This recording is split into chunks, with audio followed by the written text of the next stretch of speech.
আর্সেনালস title to lose.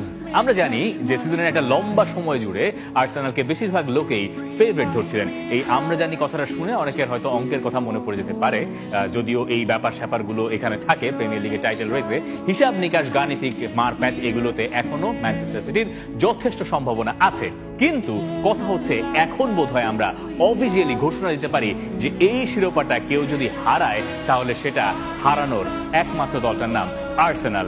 এখন যে অবস্থায় তারা আছে সেখান থেকে আসলে টাইটেল লুজ করলে আর্সেনালের জন্য এই ব্যাপারটা একটা ভয়ঙ্কর দুর্ঘটনা হয়ে থাকতে পারে। এই সপ্তাহটা আর্সেনালের দুর্দান্ত গেছে। তারা লিডসের সঙ্গে বড় ব্যবধানে জিতেছে, তাদের ফরওয়ার্ডরা গোল করেছে। অন্যদিকে ম্যানচেস্টার সিটি টটেনহ্যাম হটস্পারের সঙ্গে ড্র করেছে। টটেনহ্যাম হটস্পারে ড্র করাটাও সেলিব্রেট করেছেন আর্সেনাল সমর্থকেরা। আবার অন্যদিকে অ্যাস্টন ভিলা তারাও পয়েন্ট লুজ করেছে, তারা হেরে বসেছে। সবকিছু মিলে একেবারে সোনায় সোহাগা সপ্তাহ গেছে মিকেল আর্তেতার। এবং এরপরেই আমরা এখন অফিসিয়ালি ঘোষণা দিচ্ছি যে এই শিরোপাটা কারো যদি হারানোর থাকে, মানে টাইটেল টু লুজ, এটার বাংলা করলে হারানোর ঠিক এরকম হয় না। যারা বুঝেছেন তারা তো বুঝেছেনই যে এই শিরোপাটা এখন আর্সেনালের আর হারানো উচিত হবে না। স্পেশালি ম্যানচেস্টার সিটির যে দুরবস্থা আমরা প্রতি সপ্তাহেই অল্প অল্প করে দেখছি, এবং যেটা এখন এত প্রকট আকার ধারণ করেছে যে ম্যান সিটি 2-0 গোলের লিডও তাদের ঘরের মাঠে জিইয়ে রাখতে পারে না। টটেনহ্যাম তাদের বরাবরই একটা এমন প্রতিপক্ষ যারা তাদেরকে ভয় পাইয়ে দিয়েছে, তাদেরকে হারিয়েছে, তাদের সঙ্গে ভালো খেলেছে। সেই টটেনহ্যামের সঙ্গেই তারা আরো একবার ধরা খেয়েছে।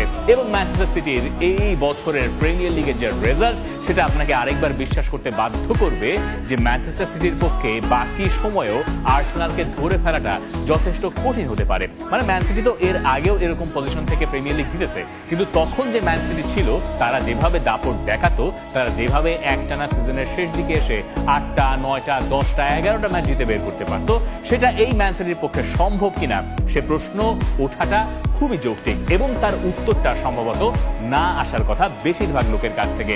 তারা এই বছরটা শুরু করেছে সান্ডারল্যান্ডের সঙ্গে ড্র করে, চেলসির সঙ্গে তারা ড্র করেছে, ব্রাইটনের সঙ্গে তারা ড্র করেছে, ম্যানচেস্টারের কাছে তারা হেরেছে, মোটে উলভসের সঙ্গে তারা জিততে পেরেছিল, আর টটেনহ্যামের সঙ্গে আরো একবার ড্র করা।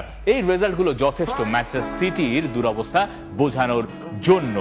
একমাত্র সেই উলভসের সঙ্গে বাদে আর কোনো ম্যাচ তারা জিততেই পারছে না। আর উলভস হচ্ছে প্রিমিয়ার লিগের 20 নম্বর দল, যাদের সঙ্গে আপনি যখন জিতবেন মানে জেতাটাই তো স্বাভাবিক, এর বাইরে তো কিছু ঘটার কথা নয়। কিন্তু ম্যান সিটির সমস্যাটা আসলে কোন জায়গায় হচ্ছে অনেক বেশি। এই রেজাল্টগুলো তো আমরা দেখলাম। ম্যান সিটির সমস্যাটা সম্ভবত গেম অফ টু হাফস বলে না, সেটার একটা অর্ধে ম্যান সিটি ভালো করছে, কিন্তু পরের অর্ধে ম্যান সিটিকে তাদের মতো আর দেখা যাচ্ছে না। এই সিজনে এখনো পর্যন্ত পেপ গুয়ার্দিওলার দল গোল কনসিড করেছে 23টা, যার ভেতরে ফার্স্ট হাফে 6টা, আর সেকেন্ড হাফের সংখ্যাটা দেখেন মানে দ্বিগুণেরও বেশি, প্রায় 3 গুণের কাছাকাছি। 6 কই আর 17 কই।